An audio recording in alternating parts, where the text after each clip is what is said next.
سورۃ الکہف، بسم اللہ الرحمن الرحیم۔ الحمد للہ الذی انزل علی عبدہ الکتاب ولم یجعل لہ عوجا۔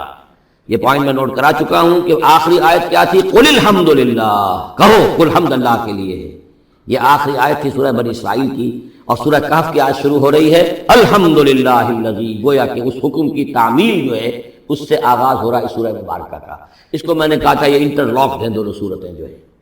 جیسے آتا ہے تورات میں کہ حضرت یعقوب اپنے بھائی عیسو کی ایڑیاں پکڑے ہوئے تولد ہوئے، یہ جڑواں پیدا ہوئے تھے دو بھائی عیسو اور یعقوب۔ عیسو بڑے تھے، یعنی بڑے اس معنی میں جو بھی ہوتے ہیں جڑواں، ان میں جو پہلے جس کی ولادت ہو جائے وہ بڑا ہوتا ہے، چاہے 2 منٹ کا فرق ہو 5 منٹ کا فرق ہو۔ تو اس کی ولادت کے بعد پھر حضرت یعقوب، عقب کہتے پیچھے کو، پیچھے آنے والا، یعقوب اس لیے ان کا نام پڑ گیا ہے کہ یہ پچھلا ہے۔ جو پہلا تھا وہ عیسو تھا، عیسو کے بارے میں کچھ معلوم نہیں، ان کی اولاد وغیرہ کدھر گئی، بہرحال وہ ایک علیحدہ بحث ہے۔ تو اسی طریقے سے یہ سورہ کہف جو ہے گویا کہ سورہ بنی اسرائیل کی ایڑیاں پکڑے ہوئے قرآن مجید میں وارد ہو رہی ہے۔ اس میں آپ دیکھیے الحمدللہ الذی انزل علی عبدہ، وہی اللہ تعالیٰ نے اللہ کے اپنے رسول کی جو نسبت ہے اس کو عبد کے نمایاں کیا ہے۔ کتاب نازل کی ولم یجعل لہ عوجا، اور اس میں کوئی کجی نہیں رکھی، قیما سیدھی، ٹھیک ٹھیک، روشن مبین، لینذر باسا شدیدا۔ اب یہ ہے لفظ جو بہت زیادہ غور کرنے کے قابل ہے۔ اس کتاب کے حضور پر نزول کے مقاصد میں سے ایک یہ بھی ہے خبردار کر دیں ایک بہت بڑی آفت سے۔ ویسے باسن جب واحد آتا ہے تو عام طور پر اس کے معنی جنگ ہوتے ہیں، جب جمع میں آتا ہے تو سختی، مصیبت، بھوک، فاقہ، یہ سارے بأسا۔ آیت البر میں بھی ہم نے پڑھا والصابرین فی البأساء والضراء وحین البأس۔ باسا جب جمع میں آیا ہے تو فقر و فاقہ، تکلیف، مصیبت، اور حین الباس جنگ کے وقت۔ تو ان دونوں کو ذہن میں رکھیے، بہت بڑی آفت، بہت بڑی آفت، بہت بڑی آفت۔ ایک تو ہے دجالی فتنے کی، دجال المسیح الدجال جو آنے والا ہے، جس کے بارے میں حدیث میں آتا ہے کہ کوئی نبی اور رسول ایسا نہیں گزرا جس نے اپنی قوم کو دجال کے فتنے سے آگاہ نہ کیا، اور پوری انسانی تاریخ میں دجال کے فتنے سے بڑا کوئی فتنہ نہیں ہوگا، اور وہ ہر بندہ مومن کے امتحان کے لیے کڑا ترین جو ہے مرحلہ آ جائے گا، سخت ترین امتحان اس کا لیا جائے گا۔ تو یہ جو سختی ہے اس کی خبر دیتے ہوئے یہ سورہ مبارکہ نازل ہو رہی ہے۔ اور خاص طور پر اسے باسن اگر جنگ کے معنی میں لیں تو الملحمۃ العظمیٰ، کتاب الملاحم جو کہ آپ دیکھیں گے احادیث کی کتابوں میں پورا باب ہے کتاب الملاحم، اور اس کا تعلق بھی دجال کے ساتھ ہے، کیونکہ پھر دجال ہی کو قتل کریں گے حضرت مسیح علیہ السلام نازل ہو کر۔ تو یہ سارا مسئلہ جو ہے اس کی خبر دینے کے لیے قیما لینذر باسا شدیدا من لدنہ، گویا کہ یہ جو احادیث کی کتابوں میں آپ کو حدیث کے یہ باب ملتے ہیں، چاہے وہ کتاب الفتن ہو اور چاہے وہ کتاب جو ہے آثار قیامہ ہے، اس طرح کے جتنے بھی ہیں، اور کتاب الملاحم ہے، یہ گویا کہ اس کی شرح ہے لینذر باسا شدیدا من لدنہ، اور یہ ہوگا بھی خاص اللہ کی طرف سے، یہ آزمائش بھی، یہ دجال کا فتنہ بھی، یہ بہت بڑی جنگ بھی، جس کو آرمگڈون کہتے ہیں، کرسچین جو ٹریڈیشن ہے اس میں اس کے لیے لفظ ہے آرمگڈون، ایک بہت بڑی جنگ ہوگی۔ ڈکشنری میں بھی آپ دیکھیں گے کہ خیر اور شر کی قوتوں کے درمیان اس دنیا کے خاتمے سے پہلے ایک بہت بڑی جنگ ہونی ہے جس کا نام یہ آرمگڈون ہے۔ لینذر باسا شدیدا من لدنہ ویبشر المؤمنین الذین یعملون الصالحات، اور تاکہ بشارت دے وہ اہل ایمان کو جو نیک عمل کرتے ہوں، ان لہم اجرا حسنا، کہ ان کے لیے ہوگا بہت اچھا بدلہ، ماکثین فیہ ابدا، اور وہ اس میں رہیں گے ہمیشہ ہمیشہ۔ یہ جو دجالی فتنہ ہے اس کے ساتھ ایک خاص مناسبت ہے سورہ مبارکہ کی۔ احادیث میں آتا ہے کہ دجالی فتنے کے اثرات سے بچنے کے لیے اس سورہ مبارکہ سے ذہنی اور قلبی رشتہ مفید ہے، اس کی تلاوت کرتے رہنا، خاص طور پر جمعے کے روز پوری سورہ کہف، ورنہ یہ کہ کم سے کم اس کی ابتدائی اور آخری آیات ان کی بڑی اہمیت ہے۔ دجالی فتنہ اصل میں کیا ہے سمجھ لیجئے کہ ایک تو ہے دجالی فتنہ بالعموم، دجل کہتے ہیں فریب کو، جیسے کہ کوئی نبی نہیں ہے وہ اس نے فریبی لبادہ اوڑھ لیا، نبوت کا دعویٰ کر رہا ہے، وہ دجال ہے۔ تو اس طرح کی تو حضور نے فرمایا ہے کہ 30 دجال پیدا ہوں گے، انہی میں سے ایک ہمارے زمانے کے اندر جو ہے یہ غلام احمد قادیانی بھی تھا، وہ دجال تھا، جس نے کہ اعلان کیا کہ میں نبی ہوں جبکہ وہ نبی نہیں تھا، تو فریبی بنا ہوا جس نے کہ ملمہ اپنے اوپر چڑھایا ہوا ہے۔ اسی طریقے سے دجالی فتنہ یہ جو ہے اس پوری دنیا میں اس وقت جو فتنہ ہے وہ یہ ہے کہ مادہ پرستی کا اتنا غلبہ ہو چکا ہے ذہنوں کے اوپر، افکار کے اوپر، لوگوں کے نظریات کے اوپر، لوگوں کے اخلاق کے اوپر، لوگوں کے اقدار جو ہیں، ویلیوز جو ہیں اس کے اوپر، کہ وہ آخرت کو بالکل بھول گئے، اللہ کو بھول گئے، اسباب کے اندر گم ہے، مسبب الاسباب سے ظہور ہو گیا، دنیا ہی دنیا ہے، آخرت کو بھولے ہوئے ہیں۔ مادہ ہی مادہ ہے، روح سے کوئی سروکار ہی نہیں۔ یہ ہے بالعموم جس کا نام دجالی فتنہ ہے کہ حقیقت کے اوپر پردہ پڑا ہوا ہے، آخرت پر دنیا کا پردہ پڑا ہوا ہے۔ یہ دنیا جو ہے در حقیقت کیا ہے؟ وَمَا الْحَيَاةُ الدُّنْيَا إِلَّا مَتَاعُ الْغُرُورِ، یہ دھوکے کا سامان ہے۔ اصل زندگی کو اس نے ڈھانپا ہوا ہے، ہم نے یہ سمجھ لیا کہ زندگی یہی ہے، اسی کے لیے بھاگ دوڑ محنت صبح و شام، اسی کے مستقبل کی فکر ہے، لیکن اصل زندگی اس کی فکر ہی نہیں ہے۔ باقی ایک دجال جو ہے جو آئے گا، وہ معاملہ احادیث کے اندر بھی بڑی طوالت کے ساتھ ہے، اور اس میں کافی پیچیدگیاں بھی ہیں، بعض چیزیں جو ہیں ایک دوسرے سے کچھ مختلف بھی ہیں، اس میں پھر اہل علم کو بہرحال مطابقت پیدا کرنی پڑتی ہے۔ میں نے جہاں تک اپنی کوشش کی ایک رائے تک میں پہنچا ہوں، لیکن ابھی میں اسے بیان نہیں کر رہا ہوں۔ بہرحال دجالی فتنے کی خبریں موجود ہیں بہت شدت کے ساتھ، اور اس صورت کا پڑھنا جو ہے اس میں بہت مفید ہے۔ اس صورت کے مضامین دجالی فتنہ بالعموم سے کیا تعلق ہے وہ تو اس دورہ ترجمہ دوران کے اس کے دوران بھی آپ کو معلوم ہو جائے گا، لیکن اس کے جو خاص بڑے مباحث ہیں، خاص طور پر یہ کہ ایک ہمارے بہت بڑے عالم گزرے ہندوستان میں اس صدی کے آغاز میں، مولانا مناظر حسن گیلانی، انہوں نے اس میں باقاعدہ کتاب لکھی ہے، آپ کو مل جائے گی بازار میں بھی، اصحاب کہف کے جو کا معاملہ سورہ کہف کے مباحث ہیں ان کے۔ میں نے اس کو اپنی ایک تقریر کے اندر کسی خطاب جمعہ میں سورہ کہف کے مضامین کا خلاصہ بیان کیا تھا، جس کا عنوان ہے دنیا کی حقیقت۔ ظاہر بات ہے تفاصیل زیادہ جو ہیں وہ میرے لیے ممکن نہیں ہے کہ اس دورہ ترجمہ کے دوران بیان کر سکوں۔ وَيُنذِرَ الَّذِينَ قَالُوا اتَّخَذَ اللَّهُ وَلَدًا، اور خبردار کر دے ان لوگوں کو جنہوں نے کہا کہ اللہ نے بیٹا بنایا۔ یہ ساری دجالیت جو ہے اس کی جڑ کیا ہے؟ مسیحیت، جو موجودہ مسیحیت ہے، جو حقیقت میں مسیحیت نہیں ہے، پالزم ہے، جس کی بنیاد تثلیث پر ہے کہ اللہ کا بیٹا بنا دیا حضرت مسیح علیہ السلام کو، اور انہیں کفارہ بنا دیا تمام جو بھی مان لے ان کو ان کے گناہوں کا، پیشگی معافی ہے ان کے گناہوں کی جو حضرت مسیح پر ایمان لے آئے۔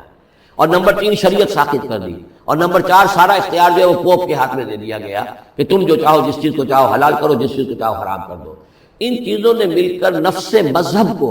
اس قدر قابل نفرت شے بنا دیا کہ یورپ کے عوام کے اندر مذہب کے خلاف شدید نفرت پیدا ہو گئی۔ چنانچہ اس کے بعد جب مسلمانوں کے زیر اثر وہاں پر علم پھیلا ہے، ہسپانیہ کی یونیورسٹیوں سے علوم اور فنون جو ہیں، یہ فرانس اور اٹلی اور جرمنی کے نوجوان آتے تھے اور وہاں آ کر وہ قرطبہ اور غرناطہ اور طریقہ کی یونیورسٹیوں سے پڑھ کر جاتے تھے، تو ان کے زیر اثر جو ایک ریفرمیشن شروع ہوئی، اصلاح مذہب اور ایک رینائسنس، تحریک احیاء العلوم، وہ جو اصل تو تحریک تھی اس بات کی کہ انسان علم کی طرف دوبارہ رجوع کرے، لیکن یہ کہ وہ علم جب آگے بڑھا ہے تو وہاں پہ عیسائیت کے خلاف جو رد عمل تھا اس کی وجہ سے اس میں مذہب کی دشمنی جو ہے اس تحریک کے اندر خود بخود شامل ہو گئی۔ تو مذہب سے بیزاری،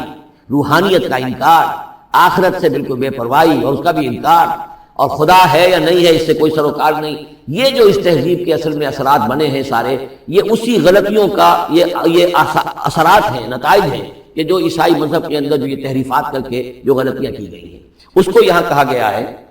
کہ ان لوگوں نے کہ جنہوں نے یہ عقیدہ ایجاد کیا، ما لہم بہ من علم، ان کے پاس اس کے لیے کوئی علمی سند نہیں ہے، ولا لآبائہم، نہ ان کے آباء و اجداد کے پاس کوئی سند تھی، کبرت کلمۃ تخرج من افواہہم، بہت بڑی بات ہے جو ان کے منہ سے نکل رہی ہے، بہت بڑی گستاخی ہے جو یہ اللہ تعالیٰ کی شان میں کر رہے ہیں۔ ان یقولون الا کذبا، یہ نہیں کہہ رہے مگر جھوٹ، سراسر سیدھا سفید جھوٹ بول رہے ہیں۔ فلعلک باخع نفسک علی آثارہم،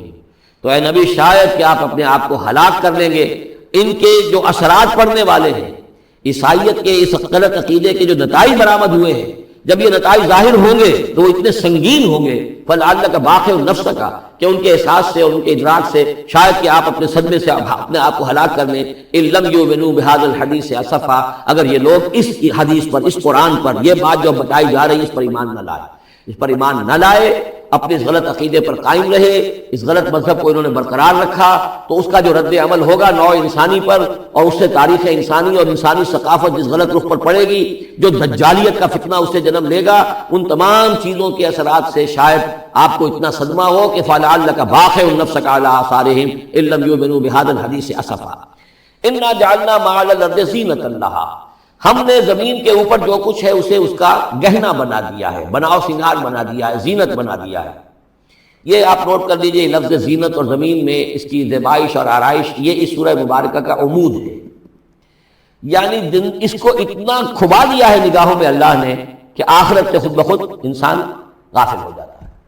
یہ پردہ پڑ گیا ہے، چمک دمک ہے، یہ کاریں ہیں، یہ بلڈنگیں ہیں، یہ کوٹھیاں ہیں، یہ عالیشان عمارتیں ہیں، یہ کیا کچھ اس کی جو یوں سمجھیے پومپ اینڈ شو جو ہے اس وقت دنیا کا، اور ظاہر بات ہے امریکہ میں جا کر دیکھیے تو جو کچھ یہاں دیکھ رہے ہیں اس سے 10 گنا 100 گنا 1000 گنا آپ کو نظر آئے گا، عقلیں دنگ ہو جاتی ہیں۔ نتیجہ کیا نکلتا ہے کہ انسان یہ سمجھتا ہے کہ اصل شے یہی مادہ ہی ہے، اصل ہدایت پہ یہی لوگ ہیں، یہی لوگ ہیں صحیح معنی میں کہ جنہوں نے واقعتاً علم حاصل کیا ہے، لہذا ان کی غلط تہذیب، ان کا غلط تمدن، ان کے تمام غلط ثقافت کے معاملات کی بھی ہم اسی طریقے سے پیروی کر رہے ہیں۔ یہ سارا مسئلہ جو ہے وہ اس لیے ہے کہ یہ چمک دمک دنیا کی زیبائش اور آرائش اس سے ہم متاثر ہیں۔ انا جعلنا ما علی الارض زینۃ اللہ، جو کچھ زمین کے اوپر ہے اسے ہم نے اسے اس کے لیے بناؤ سنگھار بنا دیا، لنبلوہم، تاکہ ہم آزمائیں ان کو، ایہم احسن عملا، کون ہے ان میں سے اچھے عمل کرنے والا۔ یعنی اب یوں دیکھیے وہ شعر جو ایک ہے، اگرچہ ذرا تھوڑا سا شان باری تعالیٰ کے اعتبار سے تو شاید اتنا مناسب نہ ہو، لیکن یہ کہ مفہوم کو ادا کرتا ہے کہ رخ روشن کے آگے شمع رکھ کر وہ یہ کہتے ہیں ادھر آتا ہے دیکھیں یا ادھر پروانہ جاتا ہے۔ ایک طرف ذات باری تعالیٰ ہے اور ایک طرف یہ دنیا ہے، اس کی چمک دمک ہے۔ اب یہ پروانہ جو ہے یہ انسان، اس کا امتحان ہے، آیا یہ اللہ اور آخرت کی طرف جا رہا ہے یا دنیا کی طرف اور دنیا کی زیبائش اور آرائش کی طرف جا رہا ہے۔ جو زیبائش اور آرائش کی طرف چلا گیا وہ گیا، وہ تباہ و برباد ہو گیا، فقط خسر خسران مبین۔ اور جس نے اس دنیا کی زیبائش اور آرائش اس سے منہ موڑ کر وہ جو حقیقت جو اصل حسن ازلی ہے اللہ تعالیٰ کا اور اس کا جو جلال اور کمال ہے اور جو آخرت کی نعمتیں ہیں ان کو اختیار کر لیا، وہ کامیاب ہو گیا۔ تو امتحان اتنا ہی ہے کہ رخ روشن کے آگے شمع رکھ کر وہ یہ کہتے ہیں ادھر جاتا ہے دیکھیں یا ادھر پروانہ آتا ہے۔ وَإِنَّا لَجَاعِلُونَ مَا عَلَيْهَا صَعِيدًا جُرُزًا، اور یہ کہ جو کچھ بھی اس پر ہے ہم ایک وقت آئے گا کہ اس کو بنا کر رکھ دیں گے جیسے کہ میدان جس میں سے کہ فصل کاٹ لی گئی ہو۔ جب قیامت ہوگی کیا ہوگا یہاں پر اسی زمین کو، نہ یہاں پہ کوئی وہ پہاڑ رہ جائیں گے کوٹ کوٹ کر چپٹی کر دی جائے گی، نہ یہ آپ کے پاس جو ہے وہ اسکائی اسکریپرز رہ جائیں گے، نہ یہ اعلیٰ شان عمارتیں ہوں گی، کچھ نہیں ہوگا۔ یہ سب برابر ہوگا جیسے کہ کسی کھیت کو فصل کاٹ دی جاتی ہے تو اب وہ پڑا ہوتا ہے ویران۔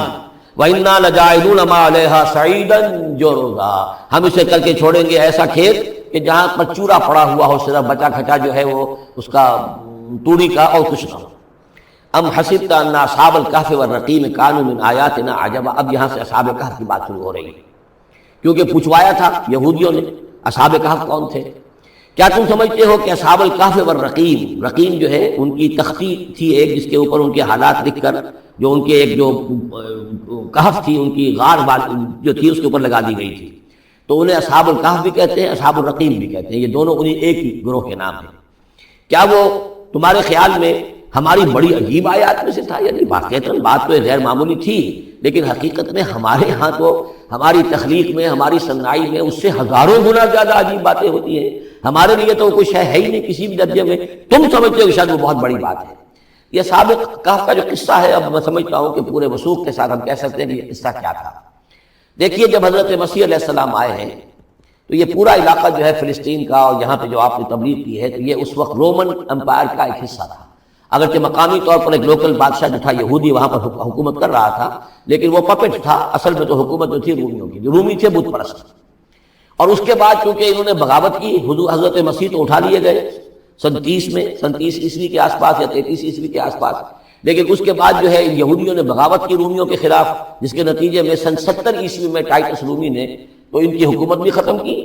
اور بیت المقدس کو برباد کیا، یروشلم کو تباہ کیا، 1,33,000 یہودیوں کو قتل کیا اور ان کو بھیج دیا، نکال دیا وہاں سے باہر۔ اس وقت کا معاملہ یہ ہے کہ اب کوئی اکے دکے جو بھی رہ جاتے تھے یہاں پر، کوئی یہودی یا عیسائی، یہودیوں کو تو نکال دیا، عیسائی رہ گئے، لیکن عیسائیوں پر بھی بہت ظلم ہوتا تھا۔ یہ موحد تھے، حضرت عیسیٰ کے ماننے والے، وہ بت پرست تھے۔ تو اس زمانے میں کہیں بادشاہ کوئی تھا ڈیسیس یا دقیانوس جس کو کہتے ہیں، اس کے زمانے میں کچھ جو عیسائی تھے حضرت عیسیٰ پر ایمان رکھتے ہیں، آج کے عیسائیوں پر قیاس نہ کیجیے، جو نصارہ تھے حضرت عیسیٰ کو ماننے والے جو موحدین تھے، ان میں سے کچھ نوجوانوں کی پیشی ہوئی بادشاہ کے دربار میں۔ انہوں نے کہا کہ تم اپنے نئے دین سے اگر باز نہیں آؤ گے، اتنے دن کی مہلت تمہیں دی جا رہی ہے تو تمہیں سولی چڑھا دیا جائے گا، بس مہلت دی جا رہی ہے، جاؤ غور کر لو، سوچ لو۔ ان لوگوں نے آ کر سوچا کہ اب نہ تو ہمارے لیے یہ ممکن ہے کہ ہم مقابلہ کر سکیں، چلو کسی غار میں چھپ جاتے ہیں، دیکھیں اللہ تعالیٰ کیا کرتا ہے ہمارے لیے۔ وہ ایک غار میں جا کر چھپ گئے، اور غار میں جا کر چھپے ہیں تو اللہ نے انہیں وہاں پر سلا دیا، موت تاریخ سلا دیا۔ اللہ کروٹ بھی بدلواتا رہا، ان کے لیے سارا کچھ بندوبست کیا، اللہ کی قدرت میں تھا۔ حضرت عزیر کو 100 برس کے لیے مار دیا تھا، موت کے بعد ان کو دوبارہ زندہ کر دیا۔ لیکن یہ کہ ان کا معاملہ یہ ہے کہ ان کو وہاں پر جو ہے تقریباً 300 برس یہ وہاں پر پڑے رہے اس غار کے اندر۔ غار کی شکل کچھ خاص ایسی تھی کہ ادھر آنا جانا لوگوں کا تھا ہی نہیں، اور یہ ہے جو موجودہ ترکی کے علاقے میں شہر ایفسس ہے، اس کے آس پاس ہیں اس طرح کے غار، جیسے ایجنٹا کے غار ہندوستان کے مشہور ہیں، ایسے ہی وہاں بھی غاروں کا سلسلہ ہے، اور ہیں بھی وہ ایسے کہ ان کے دہانے جو ہیں وہ ہیں شمال کی جانب، تو دھوپ ان میں براہ راست نہیں جاتی، صرف یہ کہ ریفلیکٹڈ لائٹ تو آتی ہے لیکن یہ کہ براہ راست دھوپ نہیں جاتی، تو ایک طرح کا اندھیرا تھا اس کے اندر، ٹوائی لائٹ جسے آپ کہہ لیں وہ رہتا ہے سارا دن۔ وہاں پر یہ 300 برس تک سوتے رہے۔ اس 300 برس کے عرصے میں یہ ہوا کہ رومن امپائر جو ہے اس نے خود عیسائیت اختیار کر لی۔ 300 عیسوی کے اندر کانسٹنٹائن جو تھا ایمپرر وہ عیسائی ہو گیا، اب پوری امپائر جو عیسائی ہو گئی۔ اب اس کے زمانے میں اس کے بعد تھیوڈوسیس ہے ایک، 446 عیسوی میں یہ تھا، اس کے زمانے میں اللہ تعالیٰ نے ان لوگوں کو جگایا 300 برس کے بعد۔ اب یہ سمجھ رہے ہیں کہ وہی زمانہ ہے، وہی کفار کی حکومت ہے، وہی مشرکین ہیں۔ اب انہوں نے ڈرتے ڈرتے اپنے کسی ایک آدمی سے کہا بھائی جاؤ یہ لے کے سکہ لے کر جاؤ، چاندی کا، کچھ نہ کچھ کھانے پینے کے لیے لے کر آؤ، دیکھنا لیکن اس طرح ہو کہ ہمارا پتہ نہ چل جائے کہ ہم یہاں چھپے ہوئے ہیں۔ وہاں جو گئے انہوں نے وہ سکہ پیش کیا، اور یہ سکہ تمہارے پاس کہاں سے آیا؟ یہ تو بہت پرانا سکہ ہے، تو 400 سال پرانا، 300 سال پرانا سکہ کہاں سے لے آئے تمہیں کوئی خزانہ ملا؟ بہرحال اس حوالے سے اب وہ جو ہے وہ پکڑے گئے، ان کی حالت جو ہے وہ جو بات سامنے آ گئی، لیکن جب بات سامنے آ گئی تو اب ان کا بہت وہ عزت کی گئی، اس لیے کہ اب تو جو ان کا مذہب تھا در حقیقت پوری مملکت کا مذہب وہی ہو چکا تھا، تو صورتحال تو تبدیل ہو چکی ہے۔ پھر یہ کہ اس کے بعد تفصیل معلوم نہیں ہے کہ غالباً وہ جا کر اپنی اسی غار میں وہ سو گئے ہیں یا دوبارہ اللہ نے ان پر وہیں پر موت طاری کر دی ہے، اس کا دروازہ بند کر کے اور اس پر ایک تختی لگا دی گئی ہے۔ یہ اصحاب کہف ہے۔ گبن کی جو ہے decline and fall of Roman empire, اس میں بھی یہ 7 سلیپرز، 7 سونے والے، ان کی کہانی موجود ہے۔ یہ چیز جو ہے گویا کہ رومن لٹریچر کے اندر موجود تھی، اس کا جو ذکر موجود تھا، اور قرآن مجید میں یہ امتحاناً سوال کیا گیا حضور سے، تو اس کا جواب دیا گیا کہ یہ 300 برس تک کچھ لوگوں کو سلا دینا یہ اللہ تعالیٰ کے نزدیک تو کوئی بڑی بات نہیں ہے، تمہارے نزدیک ام حسبت ان اصحاب الکہف والرقیم کانوا من آیاتنا عجبا اذ ابى الفتية الى الكهف، جبکہ وہ نوجوان آئے اپنے اس غار میں، فقالوا، اور انہوں نے کہا ربنا آتنا من لدنک رحمتا، پروردگار اب خاص اپنے خزانہ فضل سے ہمارے لیے رحمت کا بندوبست فرما، وہیئ لنا من امرنا رشدا، اور ہمارے لیے ہمارے معاملے کے اندر جو ہے وہ کوئی عافیت کا بندوبست فرما، فضربنا علی اذانہم، تو ہم نے تھپکی دے دی ان کے کانوں پر، فی الکہف سنین عددا، اسی وہ غار کے اندر جو ہے وہ سوتے رہے کئی سال۔ ابھی یہاں اس بات کو نہیں چھیڑا کتنے سال، سنین عددا، متعدد سال وہ سوتے رہے۔ ثم بعثناہم، پھر ہم نے انہیں اٹھایا، لنعلم ای الحزبین احصیٰ لما لبثوا امدا، تاکہ ہم دیکھیں کہ 2 گروہوں میں سے کس کو صحیح معلوم ہے کہ کتنے عرصے وہ وہاں رہے تھے۔ اس کا ذکر آگے آ جائے گا 2 گروہوں سے مراد کیا ہے۔ نحن نقص علیک نبأهم بالحق، اے نبی ہم آپ کو ان کا یہ قصہ سنا رہے ہیں، بیان کر رہے ہیں ان کے حالات حق کے ساتھ، صحیح بلا کم و کاست۔ انہم فتیۃ آمنوا بربہم، وہ چند نوجوان تھے جو ایمان لائے اپنے رب پر، توحید کے ساتھ ایمان لانے والے، وزدناہم ہدی، اور ہم نے ان کی ہدایت میں اور اضافہ فرمایا، وربطنا علی قلوبہم، ہم نے ان کے دلوں کو ڈھارس دی، مضبوطی دی، دلوں کے اندر ثبات پیدا کر دیا، اذ قاموا، جب وہ بادشاہ کے دربار میں کھڑے ہوئے، اور جیسے کبھی حضرت ابراہیم علیہ السلام نے بات کی تھی اسی طرح ڈٹ کر انہوں نے بات کی، اذ قاموا فقالوا، اور انہوں نے کہا ربنا رب السماوات والارض، ہمارا رب تو وہ ہے جو آسمانوں اور زمین کا رب ہے، ہم کسی اور رب کو ماننے کے لیے تیار نہیں، کسی اور دیوی کو، کسی دیوتا کو، کسی بت کو ہم ماننے کو تیار نہیں۔ لن ندعو من دونہ الہا لقد قلنا اذا شططا، ہم اس کے ایک الہ کے سوا کسی اور کو پکارنے کے لیے تیار نہیں ہیں، ہم نے اگر ایسی کوئی بات کہی تو یہ تو عقل سے بہت دور کی بات ہو جائے گی۔ ہؤلاء قوم اتخذوا من دونہ آلہہ، یہ جو ہماری قوم ہے اس نے بہت سے آلہہ جو ہے اختیار کر لیے ہیں اللہ کے سوا، انہوں نے اختیار کر لیے ہیں بہت سے آلہہ اس کے سوا، لولا یاتون علیہم بسلطان بین، تو کیوں نہیں وہ پیش کرتے ان کے اوپر کوئی دلیل، کوئی سند، کوئی اللہ کی طرف سے اتاری ہوئی سند ہو، کوئی آسمانی کتاب ہو۔ فمن اظلم ممن افترى علی اللہ کذبا، تو کون ظالم ہوگا اس شخص سے بڑھ کر کہ جس نے اللہ تعالیٰ کی طرف جھوٹ گھڑ کر منسوب کر دیا۔ تمہارے لیے اب مہلت صرف چند دن کی ہے، اس میں تم فیصلہ کر لو، اگر تم اپنے دین سے واپس نہیں پھرو گے اور ہمارے دین میں واپس نہیں آؤ گے، اپنے دین کو چھوڑ کر نئے دین کو، تو تمہیں ہم ہلاک کر دیں گے۔ اب یہ وہاں سے جا کر مشورہ کر رہے ہیں، وَإِذْ اعْتَزَلْتُمُوهُمْ، اور دیکھو جب تم نے اب ان سے اپنے آپ کو علیحدہ کر لیا ہے، وَمَا يَعْبُدُونَ إِلَّا اللَّهَ، اور ان ہستیوں کو بھی تم نے چھوڑ دیا جن کی وہ پرستش کرتے ہیں اللہ کے سوا، فَآوُوا إِلَى الْكَهْفِ، تو اب آؤ کسی کھو میں، کسی غار میں پناہ لے لیں، ینشر لکم ربکم من رحمتہ، تمہارا رب تمہارے لیے وہاں کوئی رحمت کا سامان کر دے گا،